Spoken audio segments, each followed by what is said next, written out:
meeting of Central Florida Facilitators Toastmasters Club 9958 to order.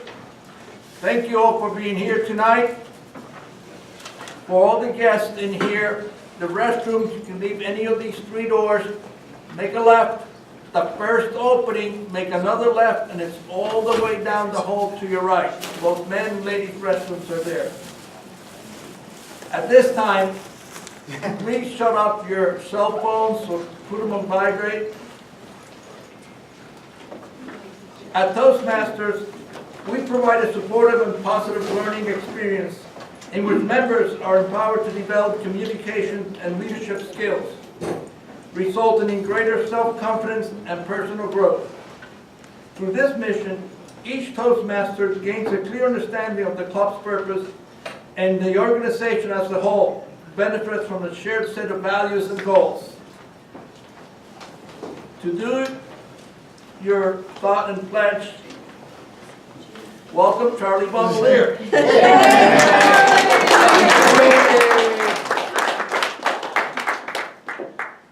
My thought for tonight is, cherish your visions and your dreams as they are the children of your soul, the blueprints of your ultimate achievement, by Napoleon Hill. Please stand up for the Pledge of Allegiance. I pledge allegiance to the flag of the United States of America and to the republic for which it stands, one nation under God, indivisible, with liberty and justice for all.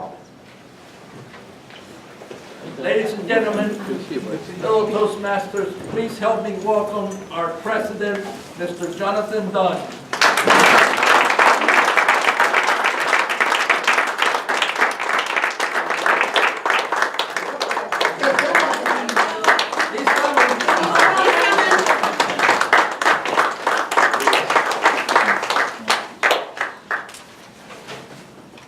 Fellow Toastmasters, honored guests, and our dignitaries this evening, thank you so much for coming out to our 6-month award banquet.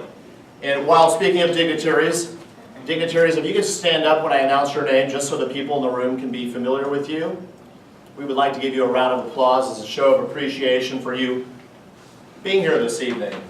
And I'm going to start out with Distinguished Toastmaster, Toastmasters International Regional Director, and an all-around unbelievably awesome guy.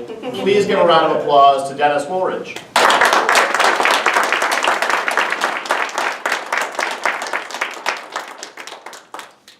Next on our list is our Division D Governor. Please give a very...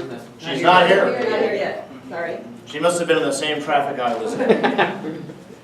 Okay, moving right along then. I know he's here because I recognize his face. I saw it. So he's got a nice smile on his face. And that is our area governor, Mr. Paul Detlef.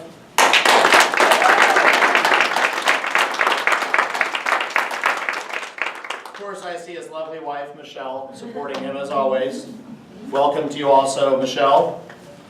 Next on the list, we have the District 84 Lieutenant Governor of Education and Trading.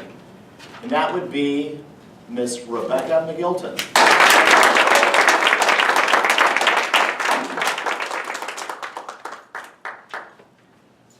And our division director. Oh, good. There she is. She must have heard me say stand up. Miss Gina Tykeson. And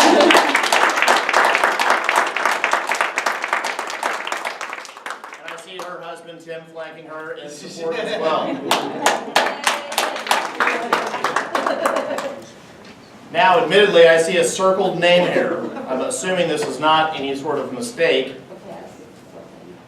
She's a past something. Dignitary. And one of the great things about Toastmasters is always somebody in the audience willing to whisper to you and support you. So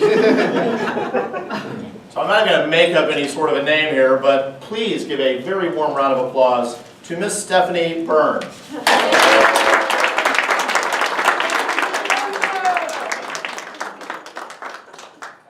Stephanie, I was doing my best to read that handwriting, but I hope I pronounced it correctly. You did. You know, as always, Central Florida Facilitators puts together an amazing banquet. And we are going to jump right into this. And, you know, we write our own introductions here. And this introduction starts out by talking about our Master of Ceremonies this evening. One of the most amazing people I've met in the last couple years. He would definitely go on my greats list. He began his career in Toastmasters in 1997 as a charter member of the Harris Speak Easy Club in Melbourne, Florida. Due to 2 moves and a lost manual, and this is an astonishing statistic, it took him 5 years to earn his Competent Toastmasters Award. This Toastmaster significantly picked up his pace afterwards, achieving his Advanced Toastmaster, bronze, silver, gold, all in the next 4 years. In fact, in the past 6 months alone, wrap your mind around this, he received his 10th Competent Communicator Award, 3rd Competent Leader Award, 3rd Advanced Leader Award, 4th Advanced Communicator Bronze, and 3rd Advanced Communicator Silver. Mind-numbing statistics, Stephen. That's what happens, though, when you're a member of multiple clubs and you speak often. You end up with lots of manuals that are not quite done, and then one day you just decide, finish them off. Here to help us finish off our fall 2014 term, please give a really loud welcome to tonight's Master of Ceremonies and Advanced Toastmaster Gold, my great friend, Stephen Morgan.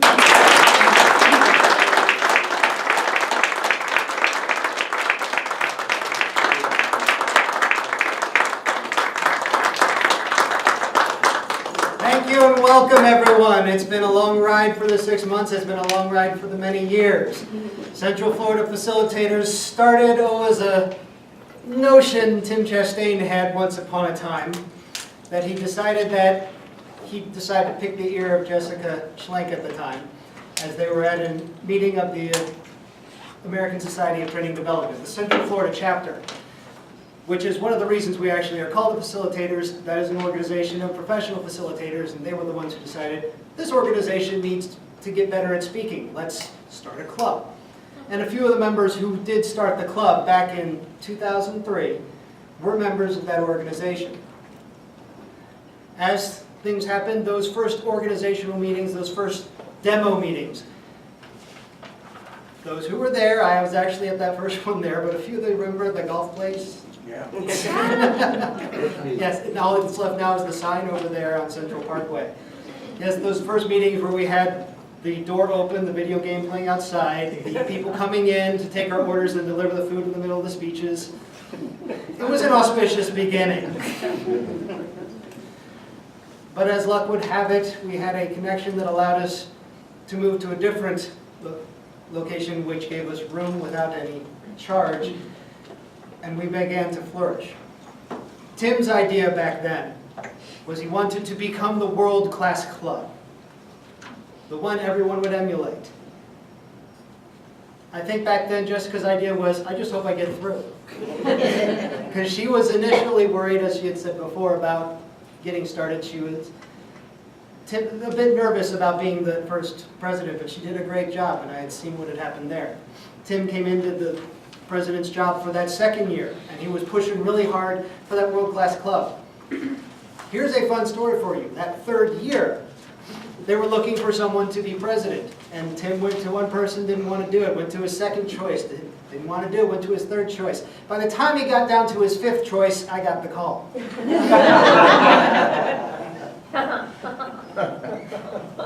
This wasn't my first club, and it wasn't my first run as president either. I'd actually done it a couple times in other clubs. I had no problem stepping up and being president. I had no need to. I'd say, here, anyone else is welcome to do it, because I have no real burning desire, but I'm happy to do it. Of course, every name I'd said, he'd already asked, so I knew where I stood.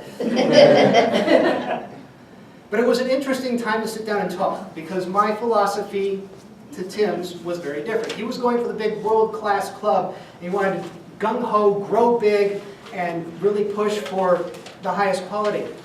And my philosophy was actually quite very different, because I see Toastmasters as the place we come in here not to do the best job, but to start up and just do it in the first place. So it's the place you come in and you make the mistakes before you go out there, where those mistakes have a consequence. And so here is supposed to be the place where people aren't going to be doing their highest quality stuff, or they're willing to take the chance and do something different and see what happens. As both my clubs heard this past week when I gave a speech that I had given all in rhyme and poetry, that I'd actually given at a contest once upon a time. Sometimes the things work out and sometimes they don't. And as president with the other officers, I look at it as they know, make sure they know what their responsibilities are. And I'm there to help them if they need the help. But if they're going to fall flat on their face, that's what they should do. That's what I think they should learn. And perhaps they only do it for a particular aspect. There was one time I took vice president membership, and the only reason I wanted to go, or not membership, public relations, the only reason I jumped in to do it was I wanted to play with a new piece of software and make a newsletter. I did a great newsletter, but I didn't do so much on the other stuff. And there was that time I was president, and the treasurer went off on a nice month-long vacation as we were collecting dues, and I was not on the account. Stuff happens. As it happened, I had been left the ATM card. So I was able to take checks, I was able to deposit checks, and I was able to pay the dues. Because as president, I see it as you are the backup to all the officers, so if someone falls down, let them fall. But if the club's going to suffer, step in and do it, because it needs to be done. This is where the different philosophies I've seen come back and forth.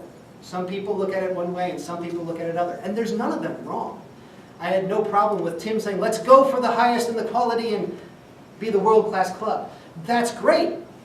Not everyone's going to do it, but if you can get everyone to do it, that's a great way to learn how to motivate people to go and do it. That's a great reason to take the role of an officer or as president. If you want to learn how to get people motivated, inspired to go and do that. That, I think, is great. If you want to go that route, go and do it. I'm here to see people learn and grow. And I've always been, throughout my life, very eager for that feedback, that acknowledgement, yes, I've done a good job. And it's very hard sometimes when I think I've worked really hard for something and hear nothing for it. Which is why I do like here in our club where we actually do vote for many of our awards at our meetings, and we hand out our certificates, and then we come to the end of our term every 6 months. And we point out all the accomplishments that our members have done. To acknowledge what we have done well, to say the things that we are proud of, especially of our members and our club. And that, I think, would be the greatest reason why you could look at us and say, since our inception, every year we've hit President's Distinguished and are still rolling on to our next one. So we're here to celebrate our accomplishments. Your accomplishments may be large, they may be small. To you, they may be large, and to others, they may seem small. But the key is to accomplish. Now, it also has to do with the goals that you set. One quote from Lee Martinez is, I believe it's his novel In the Company of Ogres. Ned is the name of this person. Ned passed the next few minutes quietly, not dying in his office, and was pleased with how well it was going. Just not dying. He'd stayed alive longer, but now that he was concentrating on it, it felt more like an accomplishment. For how many of you was that what your icebreaker felt like? Sometimes that is how it feels like, but that's why Toastmasters is here. And for those people who survived their icebreaker, for those, sadly, minority who go on just to finish their first manual, and especially for those who continue on to Distinguished Toastmaster status. The simple fact that you have continued working at it is an accomplishment, and that's why we're here to celebrate those tonight. Now that it's time for, I'm sure everyone's hungry, I'm not at the top of the menu, so I'm afraid we want to get on to the real fun stuff, right? We have a great lineup and a lot of fun here tonight. I hope you're all ready for it. It is at this point in time, as it says in our agenda, to take the opportunity to get your food and drink. And so we'll be taking a recess, after which we will be coming back to hear our keynote speaker and get to our awards. Are there any announcements or questions ahead of time? Okay, that's what I'm not sure if there was on there. 15. Is that 15 minutes? Gail, there she is, okay. I was about to go. All right, I like it. Gail had volunteered to handle our 50-50, but now she just walked in. But there will be a 50-50, I believe, going on. So you have a few dollars hanging about. Please grab a few tickets. Help us offset some of these costs. Therefore, we'll take our 15-minute recess at this time, pick up your food and drink, and we'll get back to it after that. You may, of course, continue eating, or if you need to refresh at certain points, but we will be moving along with our program. There's a way to As our 50-50 is also coming around. In the words of Jared Kintz, I want to live long enough to accomplish my life. Being me for a whole lifetime will be quite an accomplishment. I'm eager to get to our keynote address, because I remember when he was a wee little company communicator. And he's all grown up to international director now.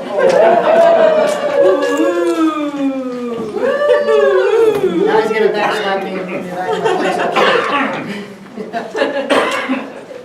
Tonight's keynote speaker is no stranger to Central Florida facilitators or to most of our members. He has given prior keynotes, served as auctioneer for 2 of our fundraising auctions, and in general been a bit like a bad penny. He just keeps showing up. This past August, he traveled halfway around the globe, literally, to Kuala Lumpur, Malaysia, where the members of Toastmasters elected him as International Director for 2014-2016 Region 8.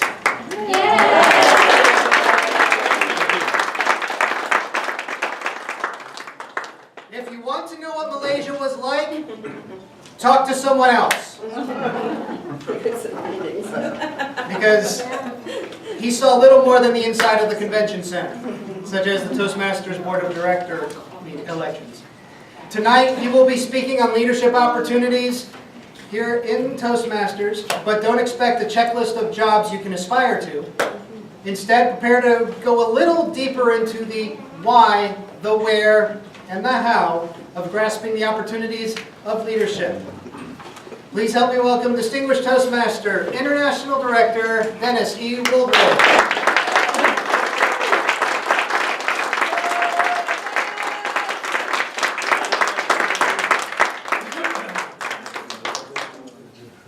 One correction to that intro, Stephen, I have never been a wee little anything.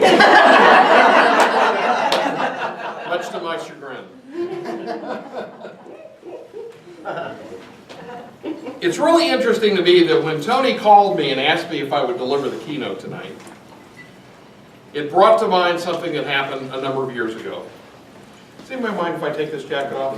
No. Because even being an international director, I can't buy a jacket that the sleeves are the right length. So, and this actually kind of fits into my speech as well. Toni, I think will remember this. I don't know how she could possibly forget it. People have asked me about my move through the leadership ranks.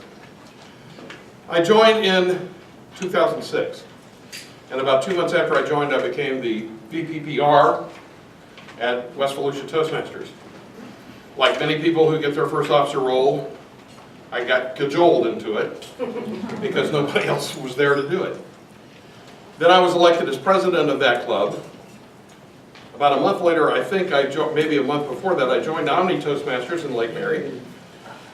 And about 2 months after I joined the club, we had a very odd situation occur.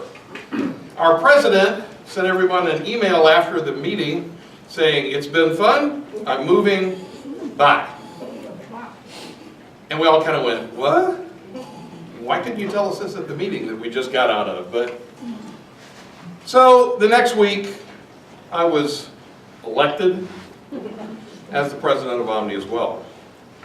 So less than a year in Toastmaster, and I'm the president of 2 clubs.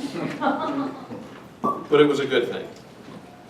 Now the reason why this brings to mind Toni is because Toni was an area governor at this time. And when our friend who decided to flee in the middle of the night was not only the president of Omni, but was also an area governor. And Toni got to take over her area as well. So Toni is one of those folks, we don't have a lot of them in the history of the district, or at that time it was District 47, I think, that handled 2 areas at one time, at least voluntarily. Absolutely she did. And I met her when she came to Omni to do a visit. And then the next year I became area governor of the area that she had inherited. And I called Toni and I said, Toni, would you meet with me and inform me about what's going on within the area so I know what's going on?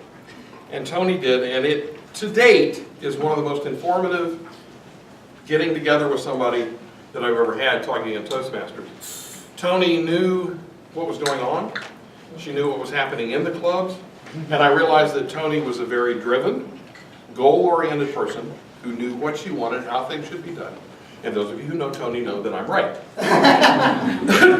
And that's all I'll say about that. But I just want to thank you. You showed great leadership in that particular meeting that we had. It allowed me to get a start on my year as area governor. Now, just not because this is not bragging, it's just funny the way it works, life works out. Not only did I wind up being president of 2 clubs in the first full year in Toastmasters, but when I became an area governor, unfortunately, about 3 months into the year, our division governor passed away, and I had to take on his role. I didn't have to, but I volunteered to take on his role. So I was an area governor and a division governor at the same time, too. At the end of that year, I said, I'm done. This is enough. And I became the District 84 newsletter editor because I didn't want to get completely out of working with the district. And I am here to tell you, I've said this many times, it's absolutely the truth. I was the worst newsletter editor in the history, not only of District 84, but all of Toastmasters. I don't say that as a joke, I say it as the absolute truth. But as Stephen alluded to earlier, this is a great place to fail. And one of the beliefs that I have about life is that we too often are afraid of failure. And we shouldn't be afraid of failure. We should embrace failure. Not as a goal to have. I mean, we shouldn't set out to fail. But when we do fail, and all of us do, is there anybody in the room that has never failed? Boy, I'm really glad nobody held up their hand because I didn't want to call anybody a liar tonight. Failure is our greatest teacher. And by embracing our failures and learning the lessons that are there for us to learn, we grow exponentially. And therefore, always embrace your failure.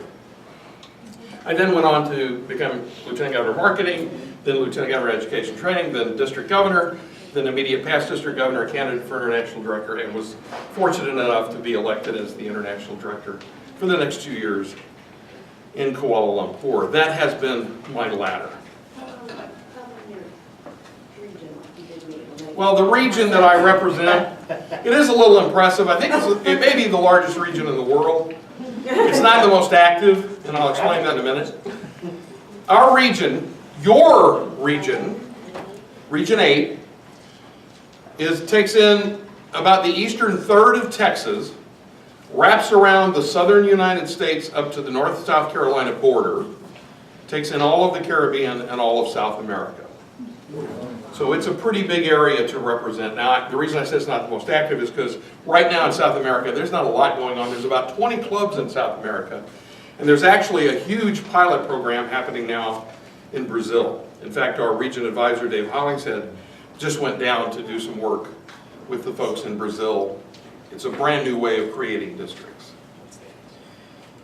But as I was started to say, I'm not going to tell you any more about the opportunities for you in Toastmasters as far as what jobs you can take. Because if you want to take on a leadership position, there's one out there for you. As Becky can testify to, we not only have our appointed and our elected officers within the district, but we have, as Stephen was referring to, club officer positions. These are incredibly important. Without the club officer positions, the clubs just don't flourish. And the district has tons of chairs positions, committees that you can chair, things that, and it's absolutely necessary. So if you want a job, let Becky know, she'll put you to work. And I know Becky, she'll put you to work, right? I want to talk about why leadership tonight. And I want to talk about it in the ways that Stephen introduced. And by the way, you read that really well. Better than I wrote it. There's the whys, the wheres, and the hows of leaderships. Now to me, these are kind of in reverse order, because the most important thing to me personally about leadership is the opportunity to give to others. There's a lot that I gain out of leadership. I mean, I have grown so much from the positions that I've had in leadership, not only in Toastmasters, but especially in Toastmasters. And we'll focus on Toastmasters tonight because that's why we're here. The ability to grow is the reason why most of us are here. And being in a leadership position, no matter what that leadership position is, gives us the opportunity to grow. So that idea of what's in it for me is there. But I think even more importantly, and my motto in life is, it's not what's in it for me, it's what's in it for you that's in it for me. Because the truth of the matter is, I gain so much more being able to help other people achieve their goals, to understand their talents, to recognize what it is that they can do. One of the greatest joys I've had as a leader is to being able to identify someone as having leadership potential, going to them and saying, you have great ability here. You need to put this to work. And listening to them go, I don't know what you're talking about. Or you're nuts. And then watching them as they say yes and they take on this position just flourish. And they blossom. And suddenly their eyes are open to their abilities and what they can do. And they go on to really achieve greater things in their lives because of that. That feeds me. That makes me want to go on in leadership, is because of what I can bring, what I can help other people to discover about themselves, and what I can help them to achieve. And in Toastmasters we have huge opportunities for that. That's why you want to be a leader. That's why when the opportunity comes forth you say yes. The where? I was watching a commencement speech by the comedian Tim Minchin. And I just watched it today, so I had to think about what his last name was. Tim Minchin, he went to a school in England and he gave this commencement speech, and it's hilarious. He is a comedian. But it's also extremely pointed. And one of the things he said really resounded with me, and that was, his very first point is, don't have dreams. And immediately, as most everyone just went, what? But we're supposed to have dreams. And he went on to explain, it's okay to have goals and dreams and places you want to go. But don't become so focused on that road to your goal that you miss the opportunities that lie on the side of the road. Because we can become very myopic. We can put on blinders and never see those shiny objects that we happen to be passing by. And the truth is, those shiny objects are sometimes the greatest things that we can find in life. So never get so focused on where you think you're going that you miss the opportunities that are out there that are a little less obvious, that are lying beside the road. Because really, those are the ones sometimes that can really bring it home. If you leave yourself open to this, those opportunities can come to you. When they come, you can accept them and you will find great growth. The last thing I want to talk about, as most of you in the room know, and this isn't a speech about 9/11, but I was at the World Trade Center on September 11th, 2001. And out of that traumatic experience not nearly as traumatic for me as many, many others. But when I got home, there were two things that I took to heart for my life. One of them was, I'm saying no too much. You know, we hear a lot in our lives about, you got to learn to say no. You got to learn to say no. I don't agree with that.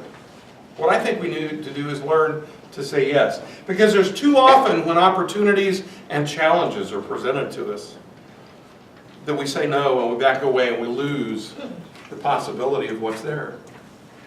But by saying yes and embracing those, sometimes it can be a challenge. Sometimes we can be a little overwhelmed. But I'm here to tell you, since I've taken this on as a philosophy in my life, there are very few times that I have said no. Most often, I always say yes. And sometimes about a month later, I'm going, this might have been one of those times when no would have been a good answer. But I have never regretted saying yes. And every single one of those opportunities, and some of those were the ones that were laying in the ditch, that I might have missed had somebody not pointed it out to me, have always brought something incredible to my life. They've helped me to grow to be the person that I am today. And I wouldn't give them up for anything in the world. So that's the first philosophy I came out with. The second one was my daily goals. Now this is going to sound a little bit trite, maybe, I don't know. But I decided I wanted to have 3 goals every day. Just 3. 3, and make them as simple as I could. Because I'm kind of fat, dumb, and lazy, and if they're not simple, I probably won't accomplish them. Now I have a list of tasks I have every day. Some of those I dread. But I always look forward to the goals. And it has gotten to be so much a part of my life that quite literally the first thing that goes through my mind when I wake up in the morning is my 3 goals. Number 1, I want to be more when I go to bed tonight than I was when I woke up just now. I want to do something that's going to help me to be more, whatever that means.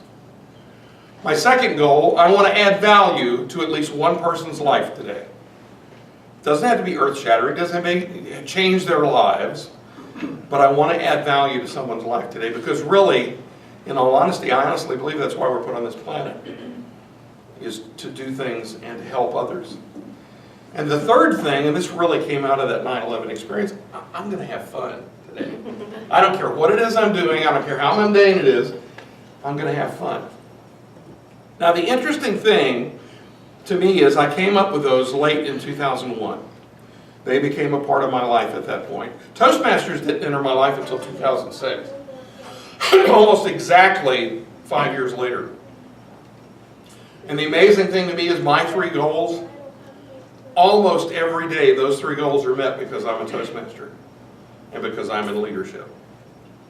I almost always, because of my Toastmaster experiences and my Toastmaster goals and the jobs that I get, especially being international director, they seem to fly at me all the time. I'm able to be more when I go to bed that night than I was when I woke up. To add value to someone's life, it becomes very simple. Tonight, I don't know if I'm going to add value to anyone's life, but guess why I said yes when Toni offered me the opportunity to come and speak to you? It's because maybe something I say will ring true, and that will add value to one of y'all's lives tonight. And therefore, I fulfilled my goal. And the third thing is, I want to have fun.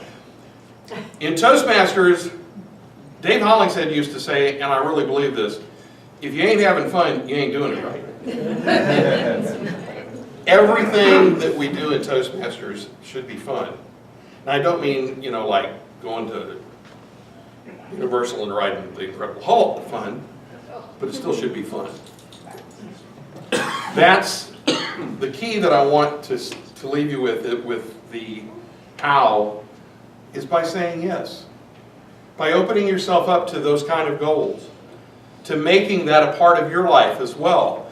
Because it's the most satisfying part of my life that I have, is my ability to incorporate those goals within my Toastmaster life. And you know what's really funny? Is it bleeds over into the rest of my life. My relationship with my family has become better because of these goals and because of the leadership things I've learned in Toastmasters. I have a grandson that tomorrow will be 1 year old. And I had the opportunity to spend the entire day with him today. And it brought such joy in my life, and I said, you know, here in this little package, this little smiling, bouncing, just learned to walk and is getting into everything guy, my 3 goals have been met for the day. In that one person. Isn't that amazing? So what I want to leave you with this evening is the ideas that, number one, open yourself up to the opportunities that are presented to you. It doesn't have to be, you don't have to be the international director, you don't have to be the district governor or lieutenant governor, or you don't even have to be a club officer to be a leader. But when those positions become available to you, it's too easy to say no. Don't allow yourself to do that. Say yes. Take on those opportunities.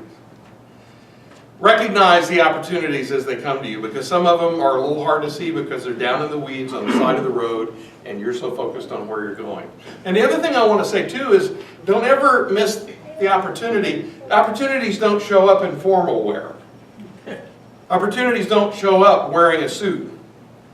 Opportunities usually show up wearing a pair of dungarees or overalls, because there's usually some work involved in the opportunities that you should say yes to. But it's that work that brings the joy to you. So ladies and gentlemen, the message is simple. Please take it to heart. This organization we have, that we share, is to me one of the greatest things on the planet. My campaign, I ran on it. It's the thing that is inside my heart, that is the basic of Toastmasters, is the power that this organization has to positively transform lives. That's really why I joined. It's why I've stayed in leadership, and it's why I ran for international director. Is because I've seen lives turned around because of what can happen in this program. I'd like for you to be able to experience that as well. Not only the transformation for yourself, but reaching out to others and transforming them as well. So thank you very much for having me this evening, and go say yes.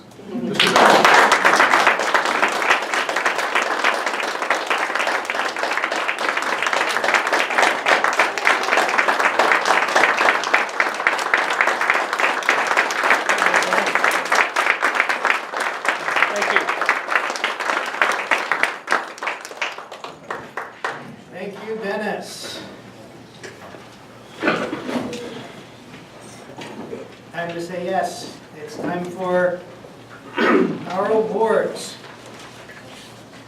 Beginning with our Outstanding Participation Awards. Great achievements are nothing more than a collection of small accomplishments. Presenting our Outstanding Participation Awards this evening. The presenter is a charter member of the Central Florida Facilitators, chartered here in June 2003. She has attended hundreds of meetings over her 16-year Toastmaster experience, achieving the Distinguished Toastmaster Award last year. Her tenure in Toastmasters has afforded her opportunities of serving in all club capacities and at the district level. Throughout her communication and leadership growth in Toastmasters, she has seen her daughter graduate from nursing school, marry and give birth to 2 beautiful grandchildren. Gail has also seen her son graduate from the University of Florida, her alma mater, where she was a Florida Gator cheerleader, but has not been witness to any grandchildren from him. And I'm told, ladies, he's 29 years old and available. Please welcome Distinguished Toastmaster Gail Hill Smith to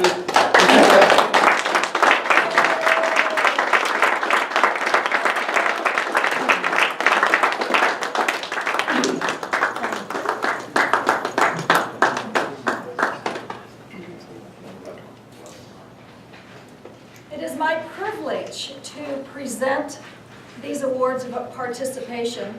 And if I might tag on to some of the message that our international director just relayed, and that is about saying yes rather than no. That's where the participation comes in, ladies and gentlemen.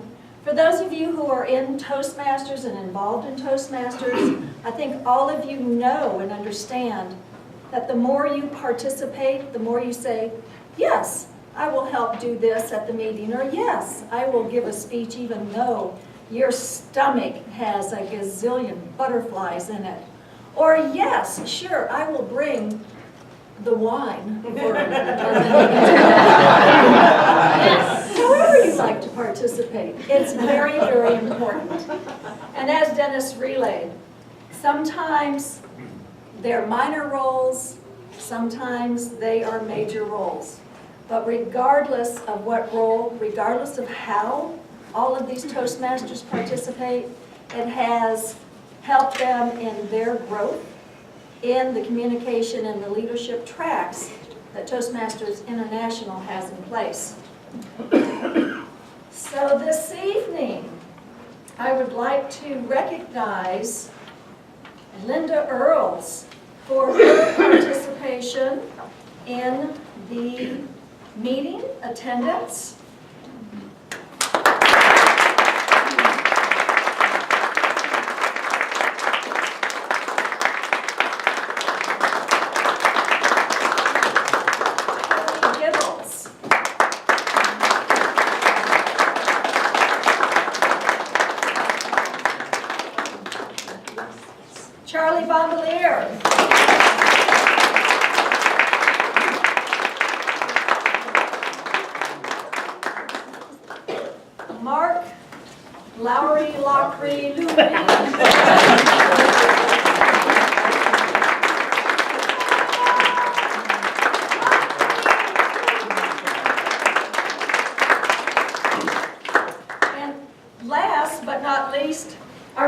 Jonthan.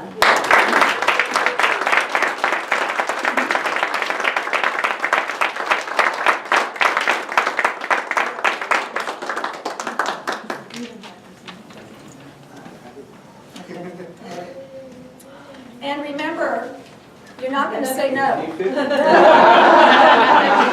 say yes. Good job, Gail. Work it. She's good.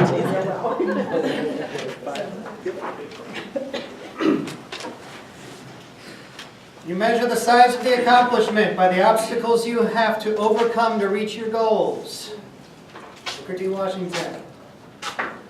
Our next award, the Most Improved Toastmaster Award, will be presented by a Toastmaster of almost 9 years now.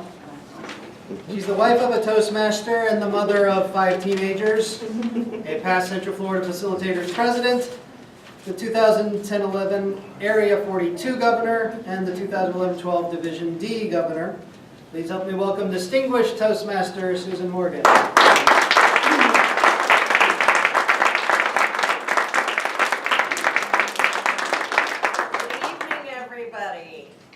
Our recipient this evening desires to learn and grow more every day. She challenges herself to new heights. I personally have watched her grow over the years. The transformation from a timid woman not wanting to utter a word to a woman who not only runs an entire evening of Toastmasters, but is also in charge of scheduling education and for the whole club, education and scheduling. She is always willing to chair or help chair our special evenings, such as this one, which she did this evening. Our Most Improved Award goes to the member who has won our weekly Most Improved Award the most times during the term. Our recipient of the Most Improved Award this term attended 19 out of 23 meetings, took on roles out of her comfort zone such as evaluator and Toastmaster several times this term. She has also won a Best Table Topics Speaker, a Best Evaluator Speaker, Tim Chastain Award 2 times, and of course, the Most Improved Award 5 times. Please help me welcome my friend, fellow Toastmaster, VP of Education, competent communicator, and our recipient of the Most Improved Toastmaster this term, Michaela Dimitrescu.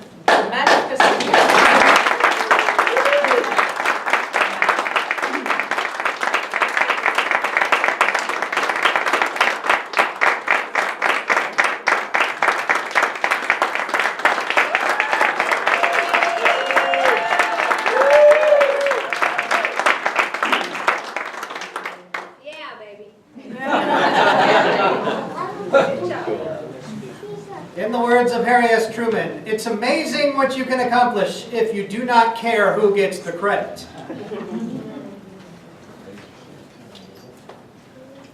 I think you already recognize this one. Micki Dimitrescu has been a member of CFF since September 2009. She joined in order to gain more confidence and to be more comfortable speaking to her coworkers as well as in social situations. She says she originally thought this was an impossible goal. Now, 5 years later, she says she has achieved her goal and is very grateful to all the members for all the support.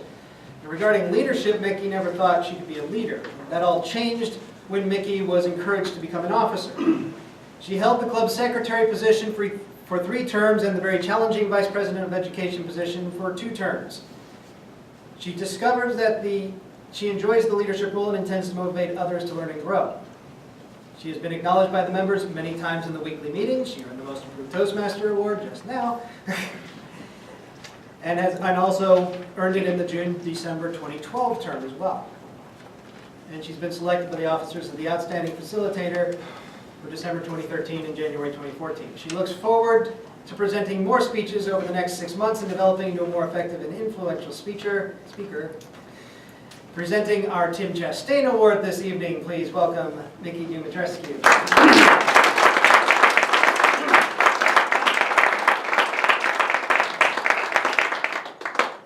Dear all, thank you so much for participating this evening.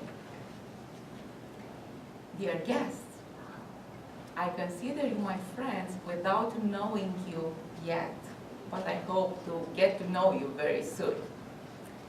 I love you all. Of course, I'm not going to talk about my feelings tonight. I'm going to talk about the award I'm presenting. It is the Tim Chastain Award. The Tim Chastain Award is presented at each meeting.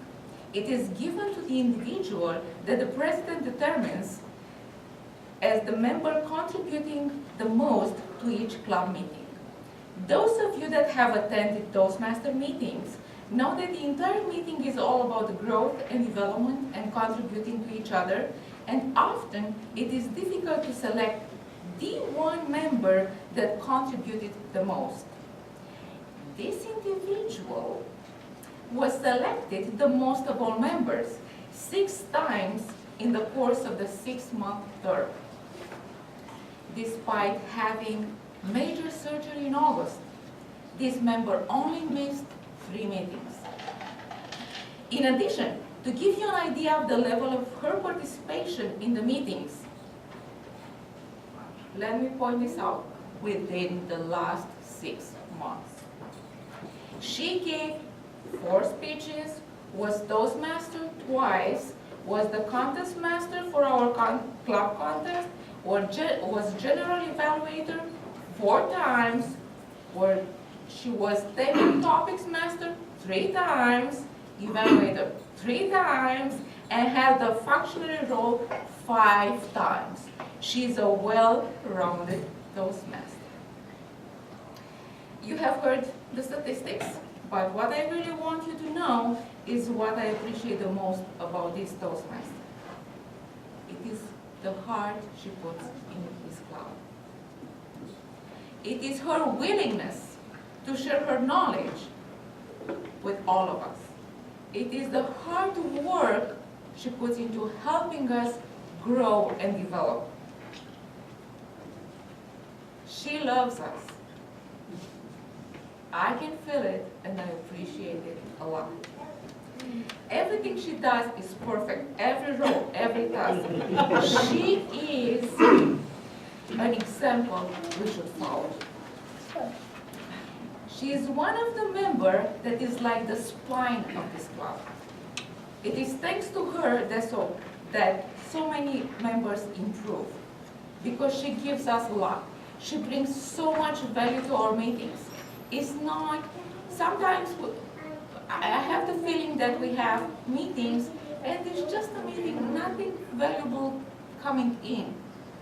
But when she is involved, she brings value to our meetings. And for that, I am very grateful. Distinguished Toastmaster Toni G, you give value to each meeting. And it is no surprise that you are again the recipient of the Team Chastain Award. Congratulations, Toni.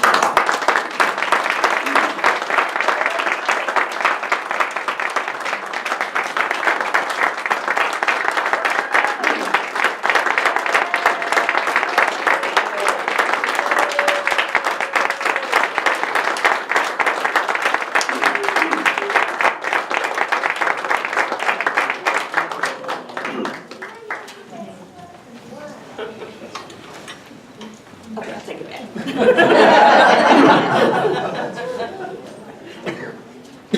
Can you see? The world is moving so fast these days that the man who says it can't be done is generally interrupted by someone doing it. Hubbard Hubbard. Our next presenter is a redshirt freshman presenting for the first time. He joined Toastmasters just 12 months ago. In that time, he has achieved his competent communicator status, and recently, just last month, was a finalist in the District 84 Humorous Speech Contest. He still gets butterflies in his stomach every time he comes to the lectern, though. Presenting the award for the most illustrious impromptu speaker this evening, please welcome our very own Lepidopterus.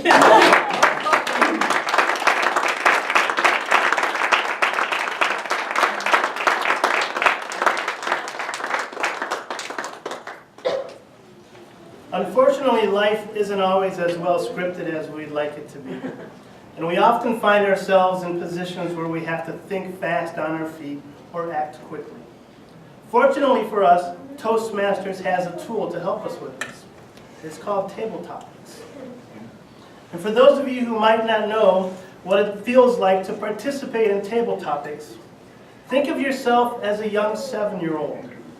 You're standing in the kitchen, and you have chocolate chip residue all over your face and hands. And now your mom enters the kitchen. And the first thing she sees is your face. And then she sees that the cookies that she had bought for that night's party are now gone. And she turns to you and demands to know who ate the cookies. Now you have to think fast, because at this point you're breaking out into a cold sweat and you feel queasy and your heart is pounding 2,000 times a minute. That feeling that you're experiencing, that, my friends, is Table Topics. And it can be very nerve-wracking. You get called upon and you have to stand up in front of everybody and give a 1 to 2 minute answer on a question that you had no advance warning of. Could you do it? Could you structure your unrehearsed speech the same as you would a well-prepared speech? Well, tonight's recipient of this award can.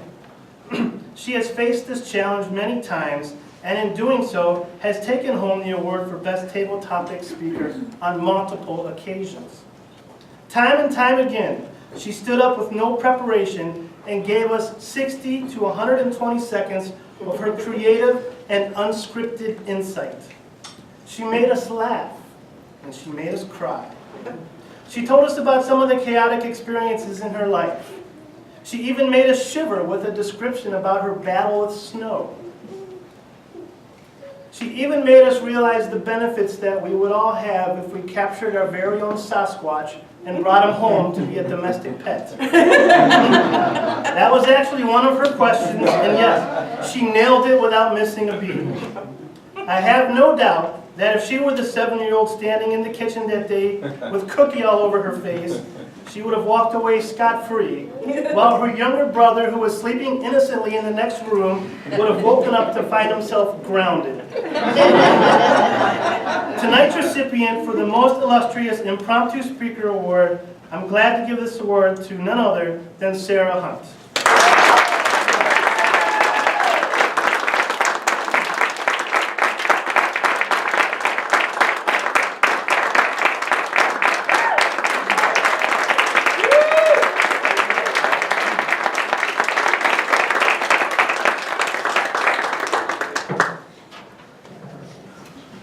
value lies not in status or title, but in the roots of your character and depth of your compassion.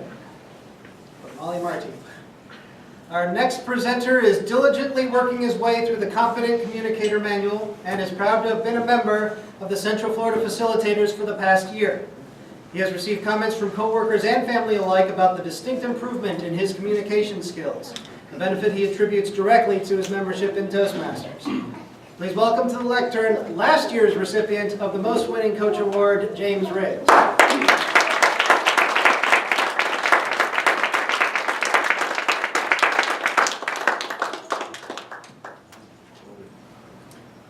Each week at our meeting, there are prepared speeches, and each speech is evaluated.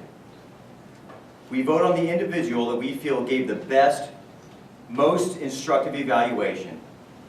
Now these votes are tallied, and the person with the most wins the Best Evaluator Award for that evening. Tonight, we honor the member that has won the award the most times within a 6-month period. The evaluations are 2 to 3.5 minutes, and they're prepared during and after the time that the speech is given. Now, while the meeting continues, the evaluator is preparing a speech about the speech. Now, as you can imagine, that is definitely on-the-spot thinking, and is something that is difficult to do. Ladies and gentlemen, tonight's recipient is profound. Her evaluations highlight all of the favorable aspects of a speaker's performance, being sure to positively reinforce good habits. The keen attention to specifics in all the speeches that she evaluates makes it obvious she is paying crystal clear attention. Time and time again, evaluations serve as educational moments for every single person in the audience, as each of us learns and grows from her experience, from her insight. That said, I'd like you to make no mistake about it. A whitewash evaluation is something that she is unwilling to provide. Areas for improvement will be addressed. She will do that so that the speaker can get better, so that they can become more of a Toastmaster themselves. I will tell you that I'm impressed at the tact she uses every time that she delivers it. It's done in a manner that leaves the person with dignity. And every time, she focuses on the positives and the strengths so that the person can feel that they've contributed to the meeting. Our recipient tonight has been a member of the club for over 10 years. She consistently strives to improve, excel, and become a role model for all members. During this 6-month time frame, she has won the award for Best Evaluator 5 times. In my opinion, she is an example of what an excellent coach and a teacher should be. Please welcome one of our most joy-filled, inspirational Toastmasters, our most winning coach, distinguished Toastmaster, Toni G.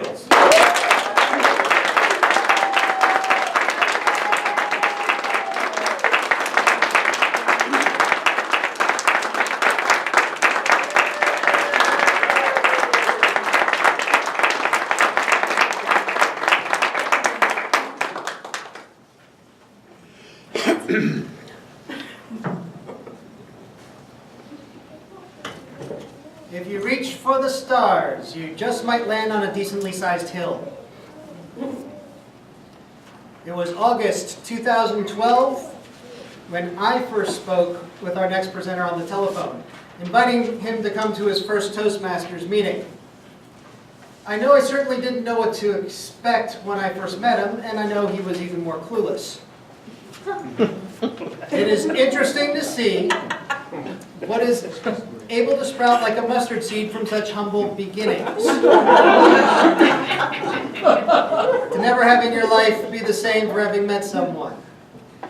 Since that humble beginning, our next presenter has become an advanced communicator gold, been our president for the last year, won the most celebrated speaker, this award, 3 terms in a row, and last month, placed runner-up at the District 84 Evaluation Championship that began with over 700 people. But most importantly, I know this is how he wants to be remembered, our next presenter. Let all that he does be in love. Please welcome Jonthan Dunn.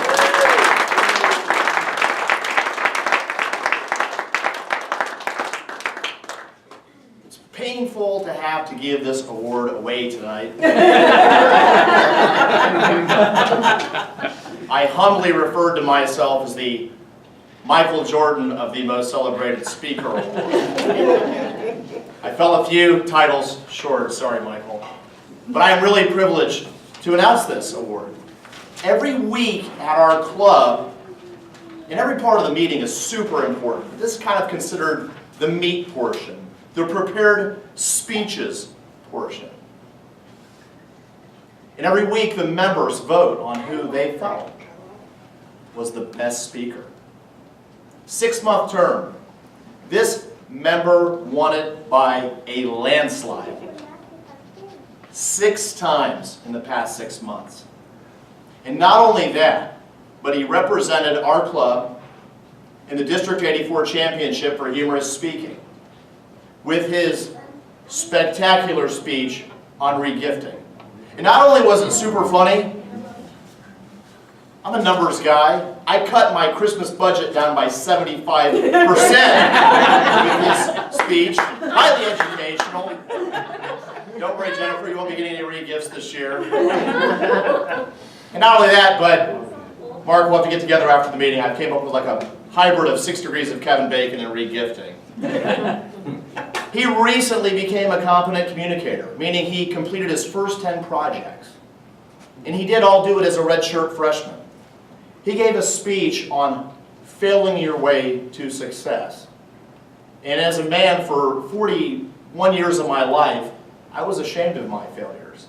And after hearing Mark's speech, and I don't know if he knows this, I felt a lot better about my failures. But truthfully, the thing that I love most about Mark, and you saw him present an award a few minutes ago, I don't know what's going on in the guy's life, but every week he comes in here and smiles. Every week he comes in here and participates. And the thing that Mark and I share that I really love him a lot for is Mark loves the Lord. This club loves having him here, and that is truly an understatement. I'm really glad that I can have his phone number and call him on a weekly basis, sometimes texting, and to call him my friend. It's really one of the great gifts of being here. It's an unintended consequence of being a member. So would you please give a gigantic, steroid-filled round of applause to our most celebrated speaker, Mr. Mark Guthrie.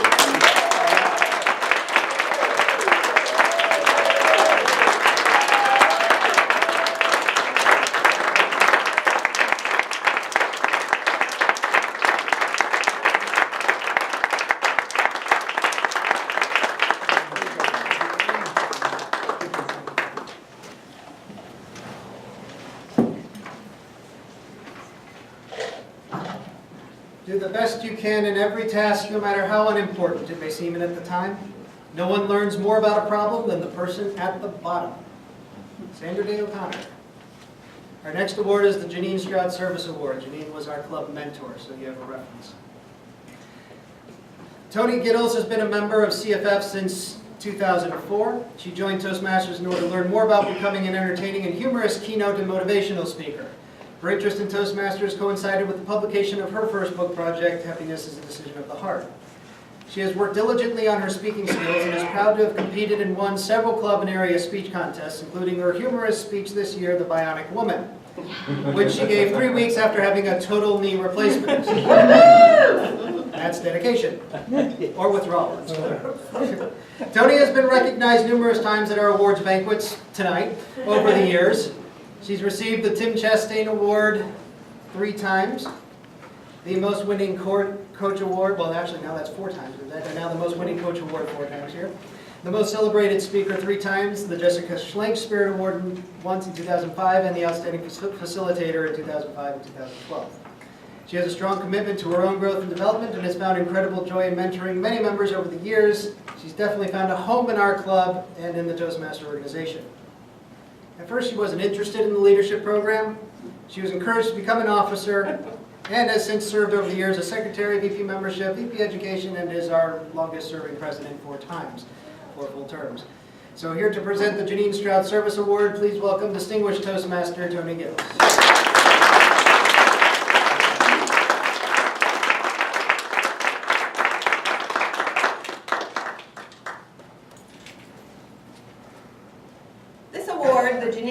Stroud Service Award, named in honor of our club mentor, goes to the individual who modeled the spirit of Toastmaster by serving frequently, effectively, and enthusiastically in a variety of roles at our weekly meetings.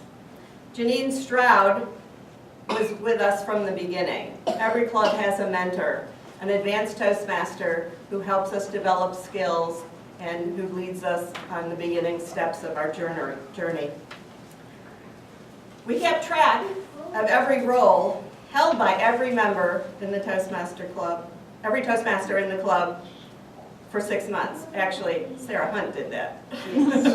Big job. When we look at the Service Award, we look at who performed the most roles as Toastmaster, table topics, general evaluator, and functionary. We did not count speakers or evaluators or those individuals that presented the thought for the day. The recipient of this award joined Central Florida Facilitators in February 2013, nearly 2 years ago. She immediately distinguished herself with her participation and eagerness to learn all aspects of becoming a Toastmaster. In the past 6 months, she served in the following roles: Table Topics Master once, General Evaluator twice, Functionary 11 times, for a total of 14 roles. She's really the backbone of what happens during the meetings in our club, and we rely on her. In addition, she also gave 3 speeches and performed the role of evaluator 2 times. She has the second highest attendance and has already received an award for her participation. Those are the statistics which qualify her for the award. Now a little bit about the person. L stands for love of learning. She came to Toastmasters with an unassuming presence, quickly paying attention to all aspects of the Toastmaster meeting, eager to soak up every morsel and bit of knowledge and wisdom. I stands for her infectious smile and laughter and her ability to look introspectively and share her story in her speeches. N stands for natural. She is a natural to be a Toastmaster. She cares about people and knowledge, and while building her own skills, always provides value to the meetings for the rest of us. D stands for determination. She is determined to reach her goals and support others on their journey.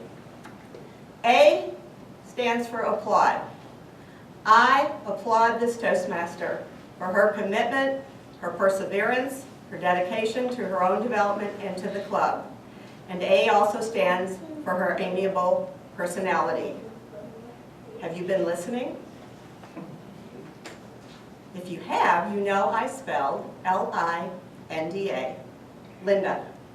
The Jeanine Stroud Service Award goes to competent communicator, competent leader, Linda Earls.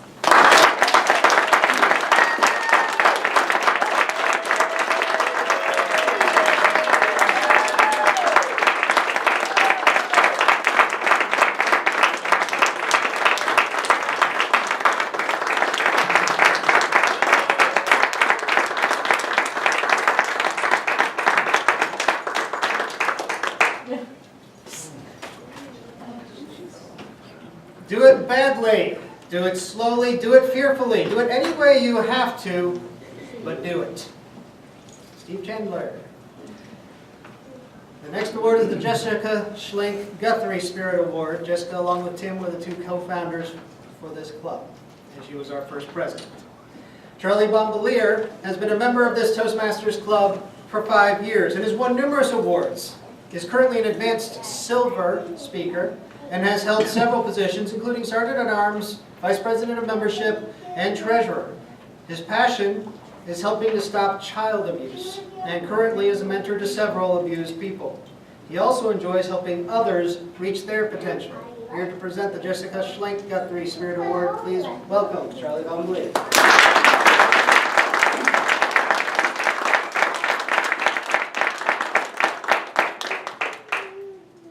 This evening, it is my pleasure to present the Jessica Schlenk Guthrie Spirit Award.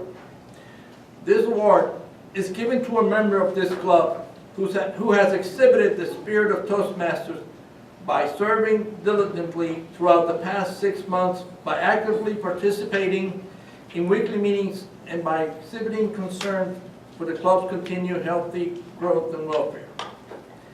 Listen to this. This term's recipient has won the Best Speaker Award 6 times, the Best Evaluator Award 2 times, Best Table Topics Award twice, the Most Improved Speaker Award 4 times, and the Tim Chastain Award 2 times. Over the past year, this person has become a well-rounded Toastmasters, earning recognition from fellow Toastmasters 16 times. In addition, tonight's recipient has attended 20 of 23 meetings this year. If you haven't already guessed who I'm speaking about, the next sentence will give it away. This Toastmasters has served as the Vice President of Public Relations this past term and has also been elected to continue in that position for the next 6 months. Please join me in welcoming Mark Guthrie to the podium to receive his award.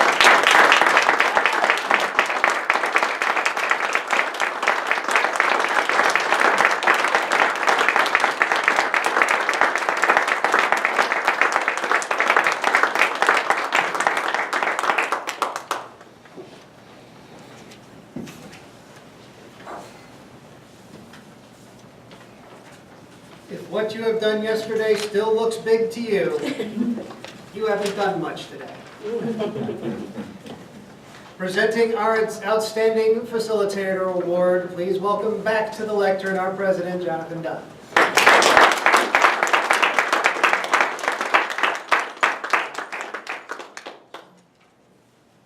Now, all those trophies were incredibly beautiful, but look at that one. It is the biggest of all of the trophies, and all of these awards are super important. But we did save this one for last for a very specific reason. The Outstanding Facilitator Award is given to someone that participates all the time. They win awards. They sacrifice of themselves left and right. No one will ever win this award if they're not described as a giver versus being a taker. I don't even think there's enough, I don't have enough in my vocabulary to describe what it takes to win this award. I don't think there are words to describe what it takes to win this award. This is a completely volunteer organization. But I'll take something from Dennis talking about being a yes man. And on ESPN they have that show Sports Science, and they study specimens. If there was a sports science for Toastmasters, they'd be examining this person because they are a yes man. I'll never, ever, for the rest of my life, forget how I met this person here. And he denied this for the last year and a half. He finally, pulled it out of his memory bank. I was unaware of the dress code when I came to Toastmasters. And I was wearing jeans that had tears in them and some fluorescent blue Nikes and an untucked white shirt. I was a very broken individual, to say the least. And I gave a speech because I didn't know what else I was supposed to do. I thought that's what you were supposed to do. And I was getting all my little evaluations back, and they were overall very positive, and I got this one that said, hey, who shows up for a speech with an untucked shirt, torn blue jeans, and fluorescent blue shoes? We don't have the odd counter buzzer around us, but it said, you look like a, and it would be beep, beep, beep. My mom taught me that misery loves company, and in 2012 when I joined this club, I was a miserable human being. And I thought, God, I joined Toastmasters and I found somebody else that's miserable. I need to go over and talk to this guy. I think I might have found a friend. I thought I was pretty broken, and we could probably compare scars, but I think he was pretty broken himself. But the person that wins this award tonight, they understood something that they shared with me that I'll never forget. There is truly only one way to heal in this world, and it's not by reading self-help books. It's not by listening to music that pumps you up. It's by giving whatever you have inside of you to whoever else will take it, and multiplying that. I don't know if this Toastmaster knows it, but there is absolutely no higher calling on this earth than giving of yourself. That's it. There's nothing that's more important. And this guy took on 2 officer roles this 6 months because we lost some people.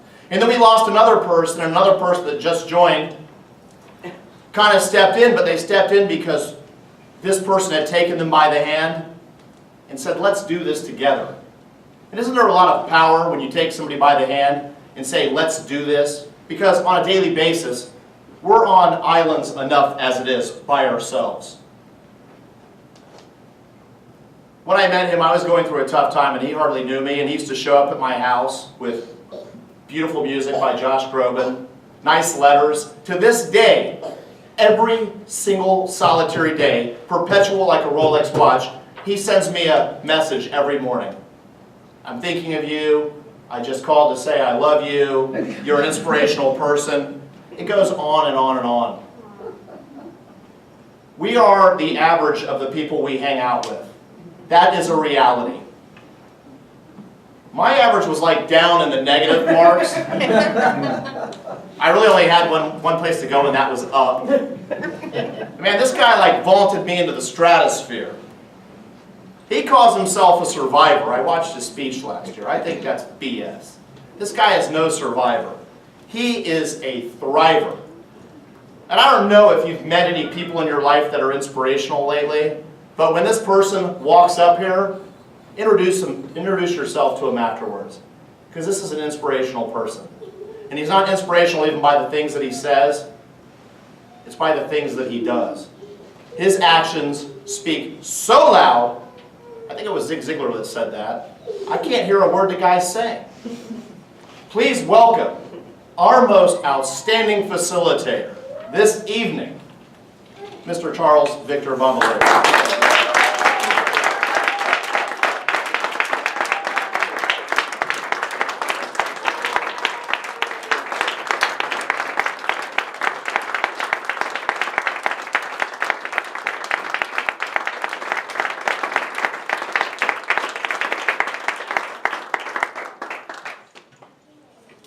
Congratulations to all.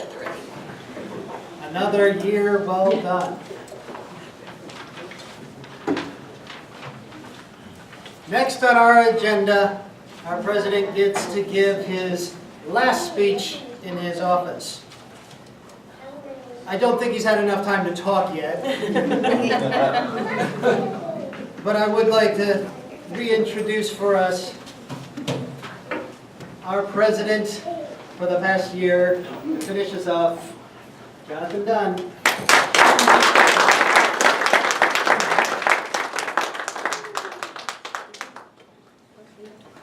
I'm connecting to the audience. Stephen taught me that. He said, go up there and don't say anything for a few seconds, and John, you're going to connect to your audience. So that's what I was doing there. This is truly one of the most exciting days of my life. And it may go right over your head. I have no idea, but I'm going to speak from the heart. 1 year has gone by since I took the role of the presidency. And I'm going to give it up tonight. Incidentally, I'm going to be giving it up to Charlie. And when I knew I had to give this speech, I went into my reflective mode, reflecting on my whole entire life. In the next 5 to 7 minutes or so, I want to share with you the 3 things I learned, and there was actually a lot, while I was the president of the facilitators. And the reason why I want to do that is because I know unequivocally you are in the right place at the right time tonight. And I have this weird feeling, it's just in my heart, that something I say, like Dennis was saying, is going to resonate with you. But before I explain to you the last year, I got to take a trip back in time so that you fully grasp this. I'm going to be giving away my age here, by the way, which is unfortunate. 1978. Think back to when you were 6 years old. I was 6 years old at the time. And I was starting a brand new school. I was a scared little kid. I was kind of the runt of the litter. And my dad was, "You need to go to that school, son. You need to join a team." And what he told me was, in essence, "Son, teamwork makes dreams work." When you're 6 years old, you got a lot of dreams. Mine just happened to be, at that time, to be an astronaut. So I went to Mackay Elementary my very first day, and they were having kickball class. And phys ed class can be a very challenging place to be. There was 2 students, kind of the alpha males of the class, that were the captains. Roughly 30 students in the class. Got down to 3 students left. There happened to be, and I'm not a sexist by the way, but there were 2 females left, and me. One of the girls gets picked. I'm sweating profusely in areas I didn't know could even sweat. My powdered donuts that I ate for breakfast were about ready to come out. "Please pick me, please pick me." That became my little micro dream. And the other girl got picked. Now, if it's not bad enough to be last, I didn't actually even get picked. I got the, I'll take him. I eventually had to go up and kick. I was not athletic. I missed the ball. I landed on my back. I thought, well, this first day of school pretty much sucks. I went home. My mom asked me, "How was your day, son?" I no longer want to be an astronaut any longer. My dream became really laser beam focused. 6 years old. My only dream I had at 6 was to not feel that much pain ever again. Ever again. That was my dream. Don't feel hurt. Of course, the universe had other ideas for me. My path became, so I thought, very narrow that day, because I tried to avoid all those students and all the opportunities that were present with them. Fortunately, though, in 1983, guess what? I was starting a brand new school all over again. And my dad was having that same speech with me all over again. Teamwork makes dreams work. You got to join a team, son. And you have a great arm. So I went out to play football. And on my very first day of football, which would pretty much be my last day of football, outside of spectating it, I was introduced to nepotism. And that very day would really reshape my whole life. I absolutely, when I was 11 years old, made the decision that I distrust any authority figure and that I hate them all. And once again, my path had gotten narrowed because I didn't want to face those kids, I didn't want to face anybody, and I became very isolated. My dream remained, don't feel pain, don't feel pain. Put a wall around yourself and don't feel any pain. And if you put that wall around yourself, you probably might lead a small life. But, as fate would have it, in 1993, working for a major supermarket chain, where I could go there and bag groceries with fury, all by myself, I was asked by the manager, "John, really like the way you bag those groceries. We'd like to present to you an opportunity to join the full-time stock crew team." Thought maybe this is the moment I've been waiting for my whole life. I'm going to be on a stocking team that goes into work at 3 o'clock in the morning. How exciting! But I jumped at the opportunity because my father had always taught me persistence. And on my 21st birthday, I was part of the team, and I was called back to the cardboard baler. The supermarket chain was green, even back in the 90s, recycling all of their cardboard. Except that day, I was called back there, I figured to make a bale of cardboard. My pants were stripped off of me. I was beaten 21 times on my gluteus maximus with a meat tray. It's too bad I didn't know John Morgan back then. I'd be on a yacht somewhere. because the supermarket chain has a lot of money. Every time I got hit on my rear end, I heard, "Welcome to the team. Welcome to the team. Welcome to the team." You know, with Toastmasters, we've got the power of 3, but I got there 21 times. I walked away from there, tears in my eyes, 100% certain I was not meant to ever be part of any team at all. And not only that, but I was incredibly mad at that point. And I made the decision, I'm going to go off on my own. I actually I was in weight training. It was a method of building up my defense system. I'm going to help people get fit, and I'm going to yell at them all day when they underperform because I got a lot of anger inside of me. And I did. I started my own business. It's in Ware Park. It's there to this day. And my whole business model was yell at people, make them feel small like me, and, you know, we'll see what happens. But something miraculous did happen, and it involved no control on my part. I actually had a few people that actually got really good results and found me to be entertaining. And I realized I actually was helping people, and like Charlie grasped, I started healing inside. I didn't know it at the time, but I was healing. And I mellowed, and I became soft, and I became very loving. And in this state, I started sharing some of those stories with people that came to my gym, thinking people respond to stories, and maybe these stories can help them somehow. I mean, I was going on autopilot. This was not me thinking. This was a higher power. One of the people I shared a story with happened to be a former area governor, whose name was Jeremy Udell. A lot of you remember Jeremy. He's a beautiful human being. And he was crying after one of my stories. Believe me, I gave you the PG stories. If you want to see the R-rated stories, come to our clubs. I'll give those then. And Jeremy was crying. And he said, you know what? You ought to go to a Toastmaster meeting or find that story. You can probably help a lot of people. My motivation quickly became, man, maybe I can make a lot of money as a motivational speaker. And I called Stephen up and he invited me to the facilitators. Once again, I didn't know what I was supposed to do, so I just signed up to speak every single week. Every single week, I signed up to speak. Because as I got these stories off my chest, I didn't hold them inside any longer. I started to heal in hyperdrive mode. And I felt really good inside. And I became a transformed person. No one in this club knows my old side.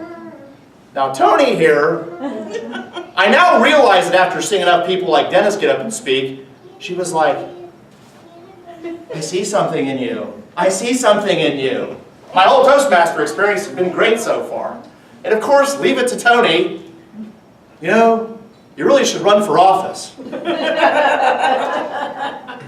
Be part of a team. Now, as fate would have it, I did run for office. And because I didn't like authority figures, I said, I might as well run for president, because then I don't have to listen to anybody. I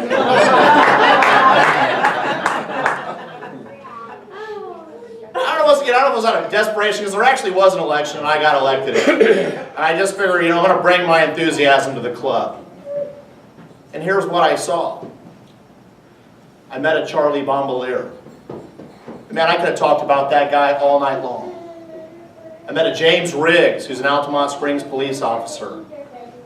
I met Toni, who loves her mother, and I love people that love their mother. I met Stephen Morgan, where this guy is like a sci-fi, and he wouldn't mind me calling him a sci-fi nerd. He does stuff that defies the laws of physics, and I wanted to know more about that. I looked at like how many things he did on a daily basis, and I'm like, there's not enough hours. He must be like in the whole interstellar mode. I met a Susan Morgan, who's a Toastmaster and has 5 children. And I've met countless amounts of people. And here's the 3 things that I realized. Teamwork, it really does make dreams work. In my whole life, I thought I'd been walking on this really narrow path just trying to avoid pain. Wrap your mind around this. None of you in this room are on a narrow path at all. It's not at all that any of my dreams had ever been smashed. It's only that the dreams I had weren't big enough. And I realized that in this club. The dreams that God had for me, they made mine seem like things I need to look at under a microscope. Tuesdays with Maury is one of my favorite books of all time. And there's one soundbite statement I remember from Tuesdays with Maury. Maury is dying. Maury was the teacher of the author. And he said, if there's one thing I can leave you with, he who has the most relationships wins. I think I had one relationship when I joined this club, maybe 0. And I was elected as president by a bunch of people that they love me for being me. And what a powerful thing that is to realize that who you are is enough. And you don't need to be any more than that. You can learn to appreciate it. But the last thing I want to leave you with, if you want to be the person that you're meant to become, because I was thinking about all this stuff, you just have to do one little thing. You have to know that you're never being penalized. You have to know that your dreams are never being smashed, that there's always something far better along the next curve in the road. That you're having a very abundant life. And all you have to do is this. It's what I want to leave you with. Just surrender. Just surrender. And just surrender. And you will lead the life of your dreams and be the person that the universe always intended you to be. Just surrender.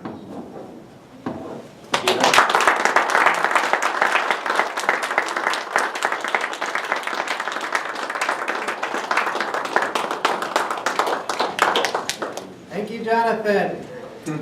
Your term is nearly over. Which means it is time for us to bring up our individual who will be installing the officers for our next 6 months. She is our current division governor. And again, this is someone I remember when she was a wee little competent communicator. What is it with all of you?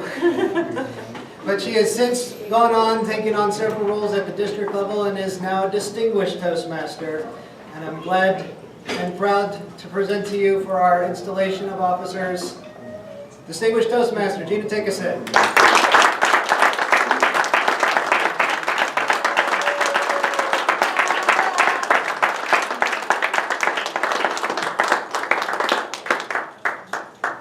Thank you, Stephen.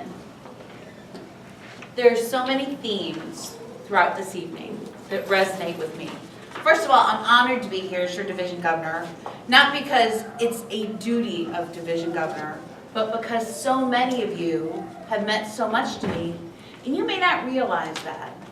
I would not have said yes if for the last dozen years or so, I didn't serve as an officer under so many of you who have inspired me and encouraged me that yes, I could do that. Stephanie Bonnie Byrne added value to my life, as did Gail Hill-Smith when she was my area governor. I served under Susan Morgan. I've served under so many of you, including Becky currently and over the last couple of years. Toni has been a mentor. I told Stephen he could introduce me as being one of my role models, and he looks at me like, I don't know if I could do that. But in honesty, that's true. I joined Omni, I believe it was 2003, and Stephen was an icon. Stephen competed in every contest, and Stephen would do things where he would put himself out there, try something new, and sometimes did not have stellar results. And that was okay, because he picked himself back up, and he has a whole room full of trophies to attest the fact that it's okay to fail and try something new, and you pick yourself back up and you grow. So many of you have meant so much to me, and then I've heard so many of you speak over the past few years, including Charlie talking at Lake Destiny, which is a home club I started, which is why I joined Omni in the first place. So it really is an honor to be here. Not only that, you helped to show what fun is, because my first auction I went to was a CFF auction. So I'm a happy donor, financial supporter. And again, you've taught me all about Toastmasters and all it has to share and to help all of us grow and to reach our goals. So I'm so happy to install your officers. We're going to do something a little traditional and a little different. I'm going to call the new officers up, and there's a gavel. And we pass along the gavel, and I ask if the new officers will accept their roles. We hold our breath and hope they'll say yes. So we will do that first. Let me have the new Sergeant at Arms, James Riggs.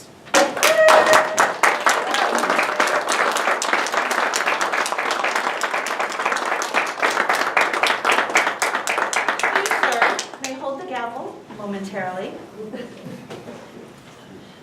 Will you do your best to serve as Sergeant at Arms for this term? Yes, sir. I didn't even tell him everything he was going to have to do. What do you think? What do you plan to do as Sergeant at Arms? What is your role as Sergeant at Arms? It's tabletop. With tabletop, it's no problem. My role is going to be to prepare the meeting room to make sure that it is comfortable, that it is set up, and it is ready to receive people. In addition to that, I personally will receive people as they come in, set up the paperwork, the display, and help coordinate where the people are going to sit during the meeting. I'll open the meeting with a little bit of history for CFF, and I will welcome the president to the lecture. That sounds wonderful. Now, will you all promise to support James in these endeavors? If so, please say I will. I will. Thank you very much. Please stay standing up here. Yay. As we welcome new treasurer, incoming treasurer, Gail Hill-Smith. Yes.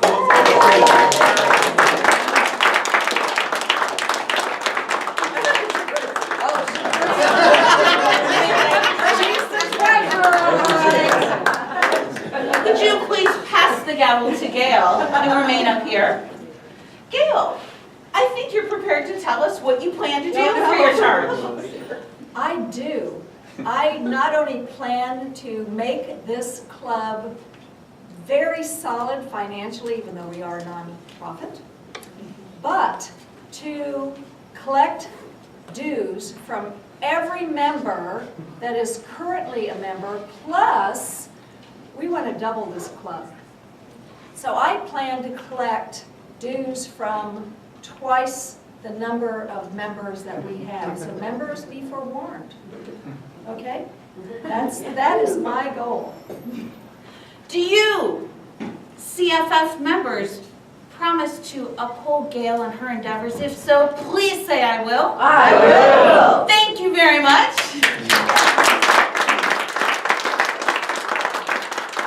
Please welcome incoming Secretary Toni G.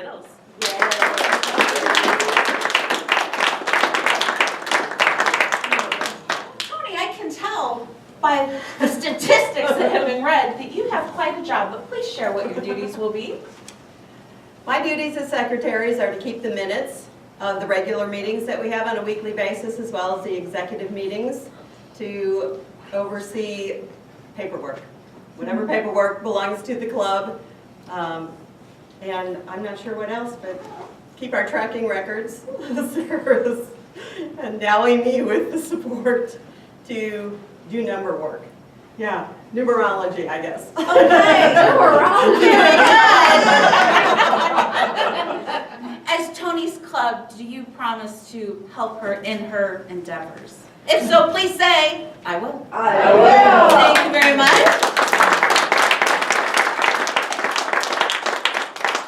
Vice President of Public Relations, Mr. Mark Guthrie.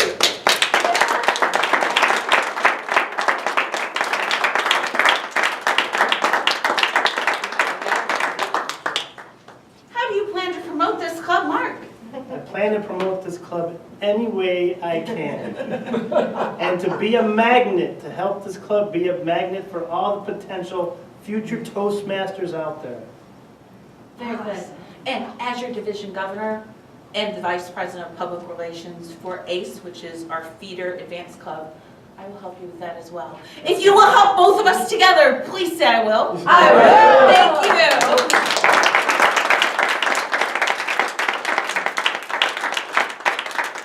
you. Your incoming Vice President of Membership, because you've not seen him enough this evening, Mr. Jonthan Dunn.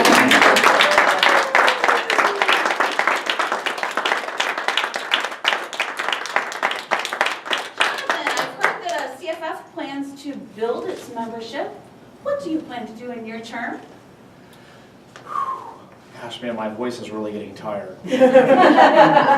Our membership is the heart of this club. It always has been, it always will be. And when somebody walks in that door for the very first time, it's nerve-wracking to publicly speak. It's nerve-wracking to do a lot of these things. So I'm going to do what Charlie Bombalier did with me. I'm going to take him by the hand. We're going to build an amazing membership based on love. And I think that's about it. Is that enough? If so, if you'll help Jonthan, please say I will. Thank you. Vice President of Education, Micki, come on down.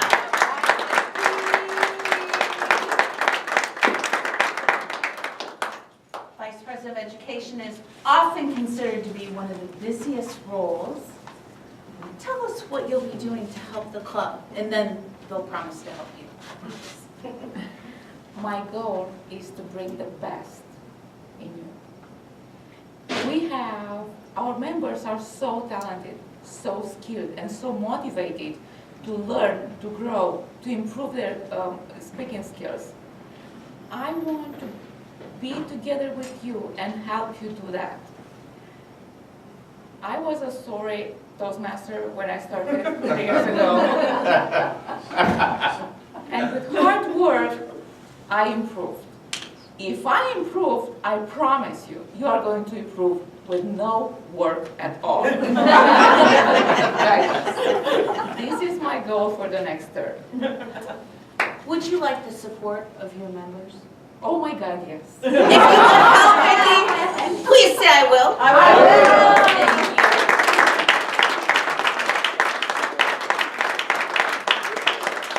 Please welcome your new president, Mr. Charlie Bombalier.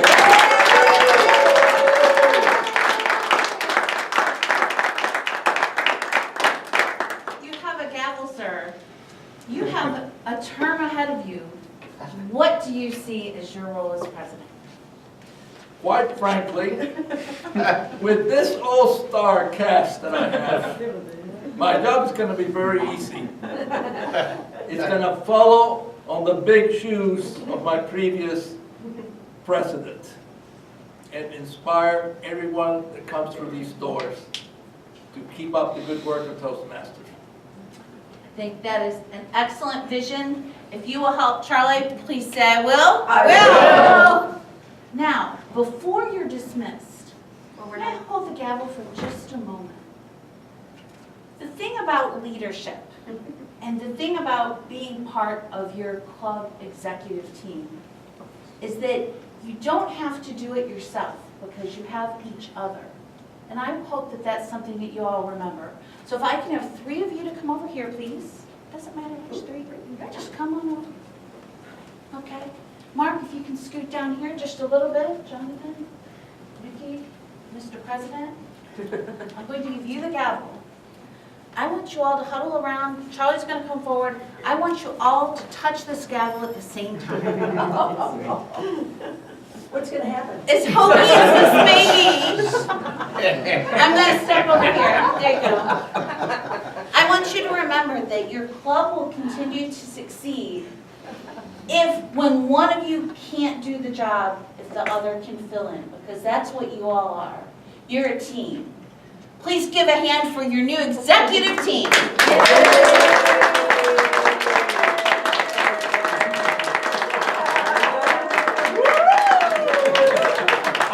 That's the photo op. You may be seated. Charlie, you stay. And Mr. President, I believe you stay? Well, are you going to Yes, we have it. install? I uninstalled. I will uninstall. Okay. Okay. I will do that while I'm up here. Thank you. The outgoing officers, Jonthan, Micki, James, Mark, Sarah, Charlie, and McCann, will you please stand?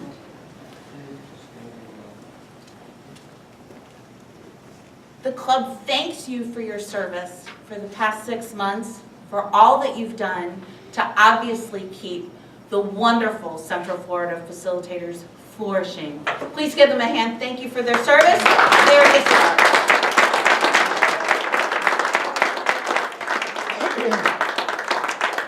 Thank you. We want to make it official. I'm very excited for your club. You know that our District 84 has a goal of 30 members per club. You know that we have all sorts of incentives to help your club reach out and be that leader in the community that has been talked about. You're already there. So many people look up to you as a club and look up to so many of you as individuals. I'm honored to know each one of you and work with you. I'm here to help you in any way. Mr. Charlie Baum, please.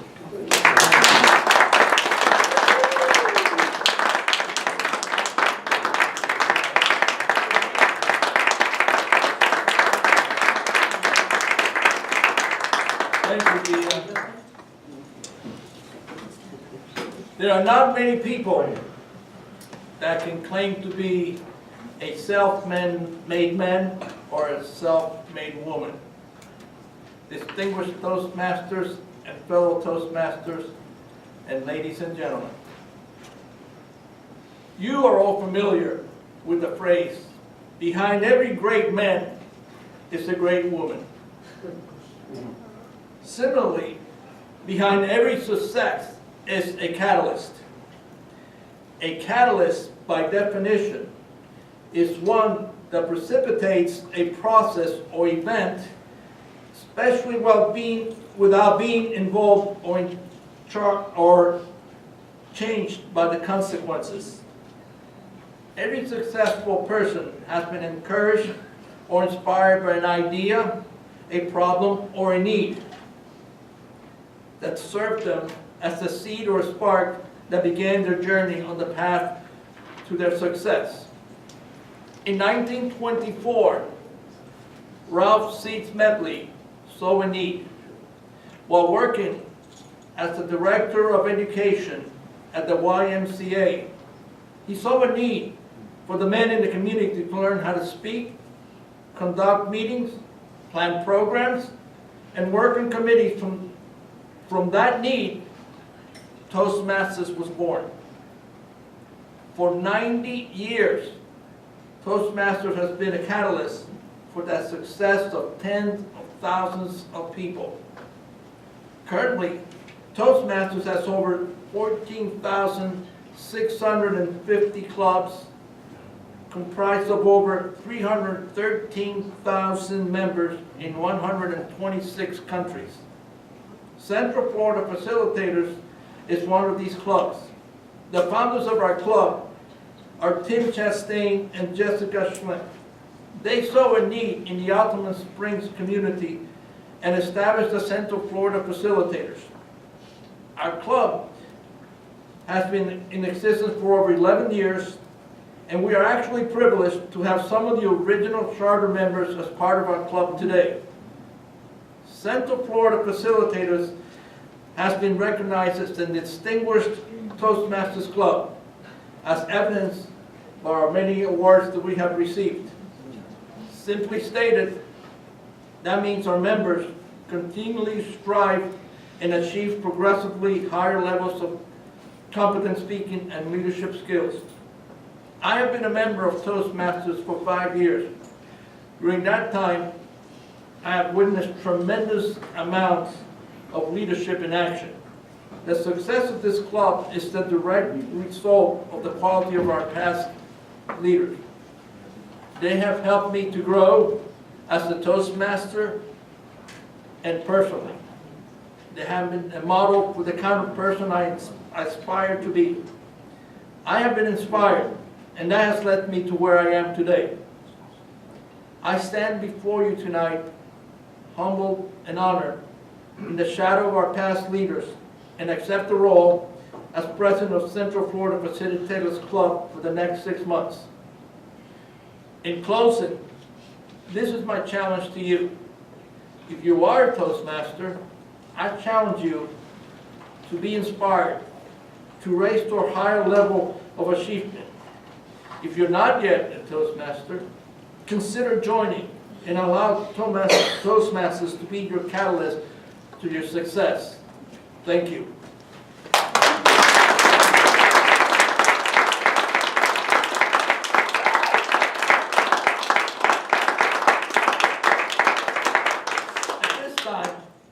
May I have my very good friend Jonthan come up to the lectern, please?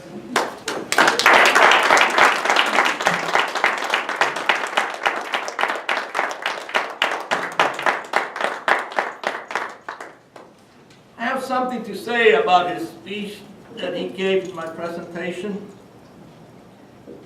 Listen, if you saw this guy up here, when he gave that speech that he was referring to, he looked so sad and so bad that honest to God, I was going to give him $10.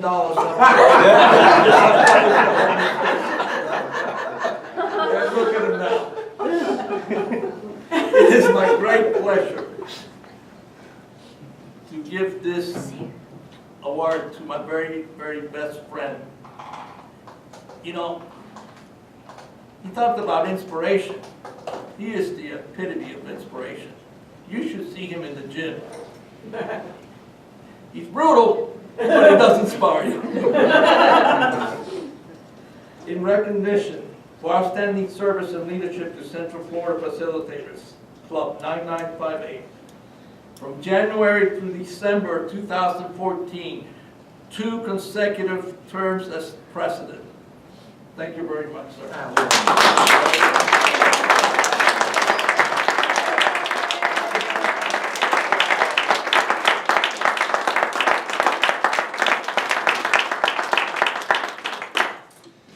Please help me welcome, real quick, Toni G, our chair of the banquet.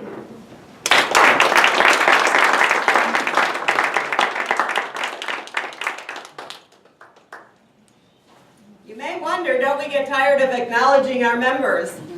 No, we've got a little bit more to do, actually. But this is quick. First of all, to thank our keynote speaker, Dennis Wooldridge, please come up. In your travels, we hope you'll think of us when you use your Chili's gift card.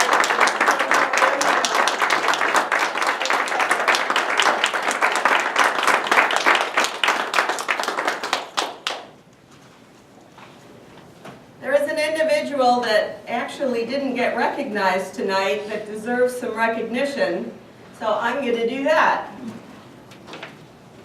This man works tirelessly behind the scenes, doing technical jobs and media work that I cannot begin to understand.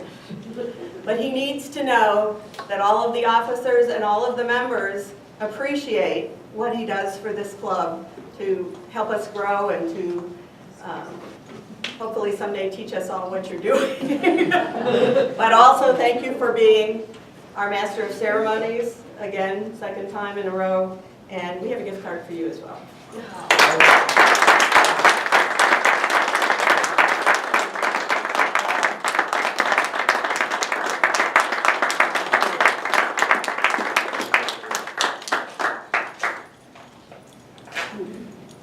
Okay, how we're going to do this so that we don't spend a lot of time, I'm going to call a name, tell you what that person did. You're going to hold your applause because I'm going to keep talking and inviting people to come up here and be acknowledged and appreciated and receive their appreciation award.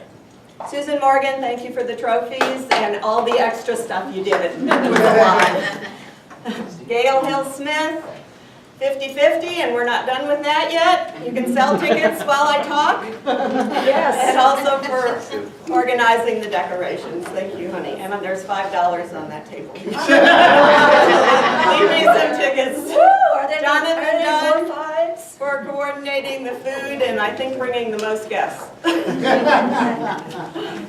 Mark Lockery for publicity and promotion of our event.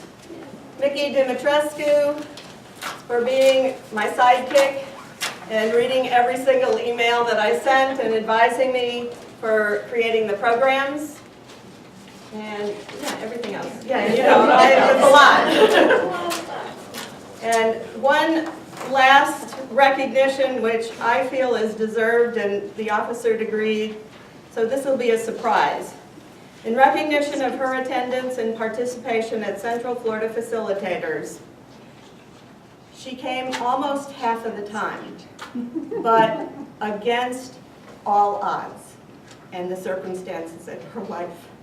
Sarah, thank you for coming.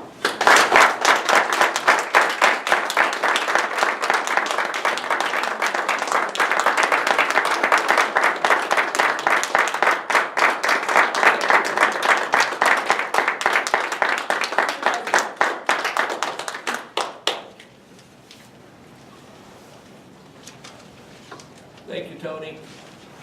And now for the fun part. 50-50. 50-50. Last chance. Please. Last chance. Last chance. Last chance. The kitty is up to about 120 right at the moment. Is that half So your the free kitty? attendance will be paid for. You want to call it? Okay. Keep them coming. Okay, while she is selling more tickets, there's a couple of announcements I need to make. Please note that we are not going to have Toastmasters meeting on December 24th or December 31st. Or the 17th.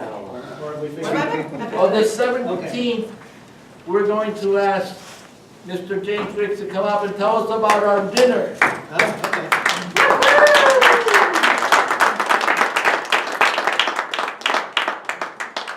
Next Wednesday, we will not have a meeting. Instead, we're going to have a great dinner at Amigo's Restaurant.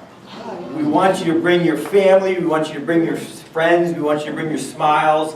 It is located in Altamont Springs. If you take this main road, which is 436, just past Interstate 4, your second right turn is going to be Westmont Drive. Very close to that, what used to be a TGI Fridays. There's now a First Watch restaurant there and a wing house. We'll send out an email. It'll be on our member page. So please join us next Wednesday, the 17th at 6:30. Whether you're having a glass of iced tea or an ice cold beer, come, have a good time, and just enjoy the company. Thank you.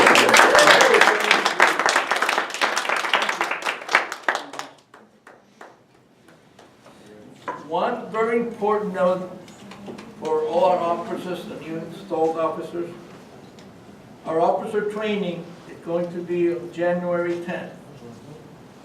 Please take note that as your new president, I will be calling you. And like Gail said, she will not take no for an answer. Toni. So our first meeting of the year is January 7th. We have some potential new members in the room, so please join us January 7th if you can.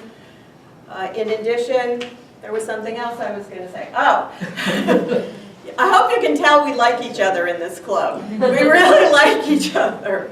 And we have a lot of guests in the room and a lot of family members. So I would just like to acknowledge every member that's here. Could you just stand up so that the group can see you and we can applaud each other one more time, and then I'm done.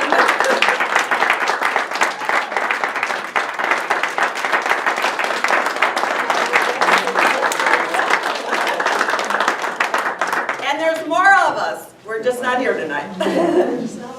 Thank you, Mr. President. Thank you. Gail is still making us a bunch of money over there. An announcement, Michelle. Michelle, please. Hi, my name is Michelle Detloff, and I am part of the Articulators Club, and I'm so happy to be here tonight to share with your enthusiasm for your banquet. You guys always put on a great banquet. But I'm also a member of an advanced club. And I know Toni and Jonthan are also, and so is Gina. And Gail? A member of an advanced club. But I wanted to invite you next Monday, December 15th. Let me ask you, have you ever done a speech where you just really wanted to do a do-over? Yep. Maybe there were some things about the speech that you liked. Maybe there were some areas of improvement. And maybe even learned a few things from your evaluator. But when do you get to do that do-over? That's what we're doing Monday night. We have a brave soul on Monday who is going to be doing a speech. He will be evaluated by 2 evaluators. The first evaluation will be through his manual, whatever manual speech he is giving. And the second evaluation will be a hear, say, and feel type of evaluation. And then you know what? That poor schlep has 5 minutes to gather his thoughts and do it again. Oh, wow. The same speech again with the feedback he just received.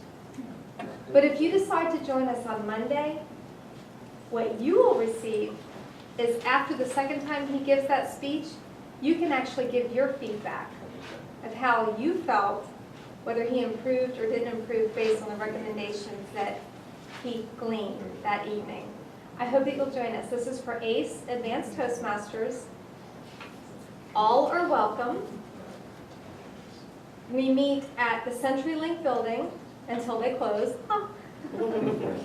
Right up the street. I sent an email to Toni, I think. It's been And distributed it's to been the club, circulated. the members. So that's the email that you received. It's called the do-over. I hope that you'll join us. It promises to be a fun and exciting and crazy evening. Please join us.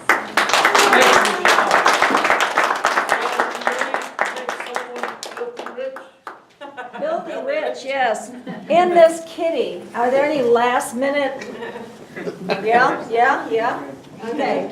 If no last minute, we have 131, which makes a kitty of $65.50 per person. So who has not participated in this meeting? This week, the lady here hasn't. Okay, May Giddles, we're going to let you pick the winning ticket. She can't see, so.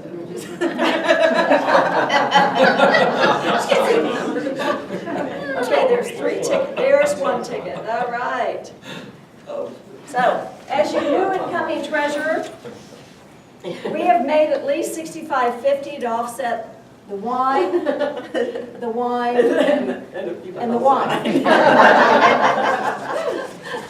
Unless the lucky recipient wants to contribute toward more wine.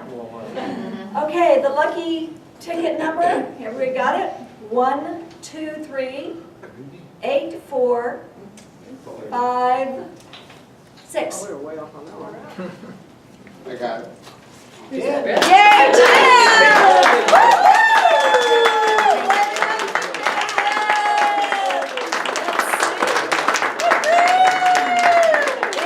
is a match. Is this going to go toward our wine? Yeah. Oh, no.